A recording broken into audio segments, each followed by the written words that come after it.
नमस्कार मित्रांनो, कसे आहात सर्वजण? आय होप सगळेजण खूप छान स्वस्त मस्त असतील, आपापल्या लाईफमध्ये खुश असतील आणि ईश्वर चरणी हीच प्रार्थना की माझे सगळे व्ह्यूवर्स आपापल्या लाईफमध्ये खुश राहावेत, त्यांच्या सगळ्या अडीअडचणी दूर व्हाव्यात.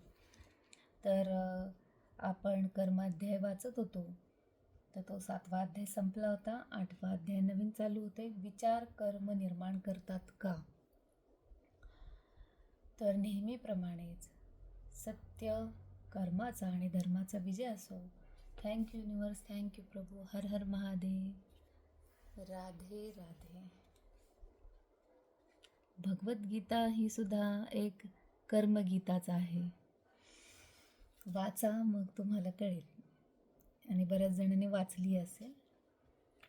तर आपण घेऊया आता पुढचा. विचार कर्म निर्माण करतात का? 8वा अध्याय आहे.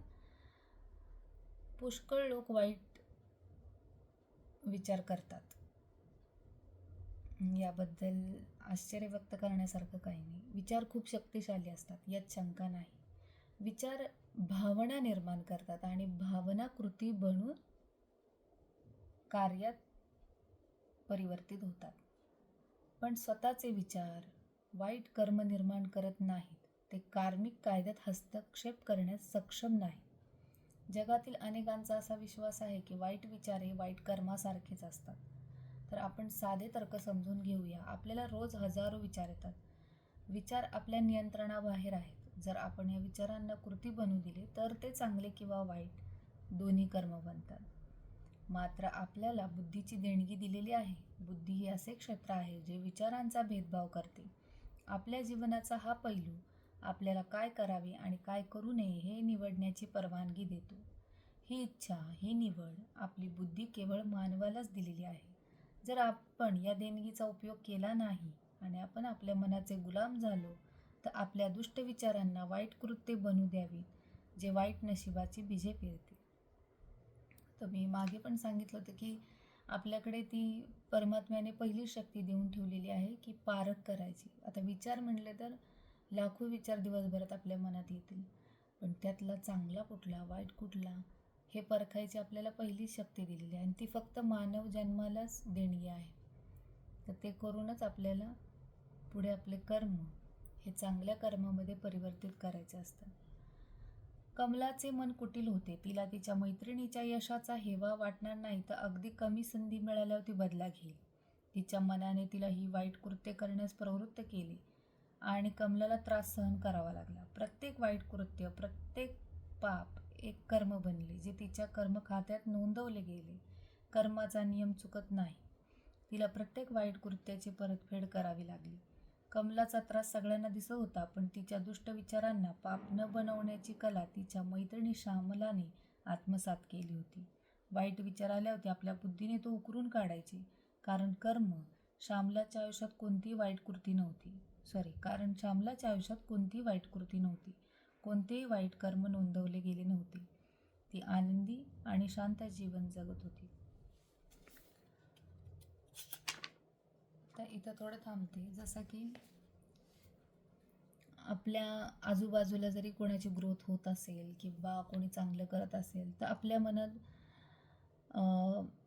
कुटील भावना तयार होतात किंवा आपल्याला थोडासा की हा कसा पुढे गेला, कसं काय झालं, असं वाटायला लागतं.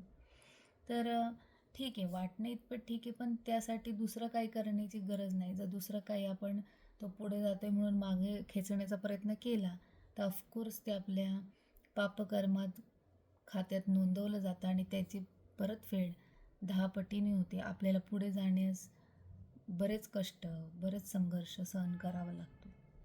तर बरेच लोक आजकाल संघर्ष सहन करतात, त्यांना हे कळतच नाही की त्यांच्याकडूनही काही अशा गोष्टी पहिल्या होऊन गेलेल्या असतात की त्याच्यामुळे त्यांना, आणि ह्या नाही तर त्याच्या मागच्या जन्मात, की त्याच्यामुळे त्यांना हे सगळं सहन करावं लागतं. तर पण आपण जर असं केलंच नाही, आपण कुणाबद्दल मनात काही गोष्टी धरल्याच नाही, फक्त स्वतःवरच फोकस केला, दुसऱ्याच्या आनंदात आनंद मानून पुढे गेलो, तर आपल्याला त्रास होणारच नाही, ना कुठली पापकर्म फेडावी लागणार. ती जे चांगलं केलं ते चांगलंच होऊन परत येणार 10 पटीने. मग अशी जी लोकं असतात की जी दुसऱ्यांबद्दल कोणताही निगेटिव्ह थिंग्स कोणत्याही गोष्टी मनात ठेवत नाही, अशी लोक खूप शांत, आनंदी आणि समाधानी जीवन जगतात. तर आनंद, समाधान आणि शांत जीवन जगण्याचं हे एकमेव असं उद्दिष्ट किंवा कारण एकमेव असं असतं की ते कुणाबद्दलच कोणता विचार करत नाही. जो तो आहे तो आपापल्या परीने, पण मी आपल्या परीने मला कसं जगायचं हे मी ठरवणार, त्यांना कसं जगायचं हे ते ठरवणार. त्यांचा सक्सेस हा त्यांच्या कर्मावर अवलंबून आहे, माझा सक्सेस हा माझ्या कर्मावर अवलंबून आहे. ह्या विचाराचे असल्यामुळे बरेच लोक असे असतात की ते आनंदी, शांत आणि समाधानी जीवन जगतात. आणि माझ्या तरी मते प्रत्येकाने तसंच बनण्याचा प्रयत्न करावा. कोणाच्या मध्यस्थी करू नये किंवा कोणाच्या संसारामध्ये असो किंवा कोणाच्या लाईफमध्ये असो किंवा कोणाच्या यशामध्ये लुडबुड करू नये. कारण तो त्याच्या नशिबाचा किंवा त्याच्या आयुष्याचा भाग असतो आणि त्याला जे टास्क दिले तो ते किती वेळा पडला, किती म्हणजे ते पराजित झाला तरी तो परत उभे राहणार आणि परत करायला जाणार. का? तर त्याला त्याच्या जन्माचा तो टास्क आहे. तो कुणी नाही तर परमात्म्याने त्याला दिलेला आहे. ती ओढ त्याला प्रत्येक वेळेस तिथेच नेऊन ठेवणार.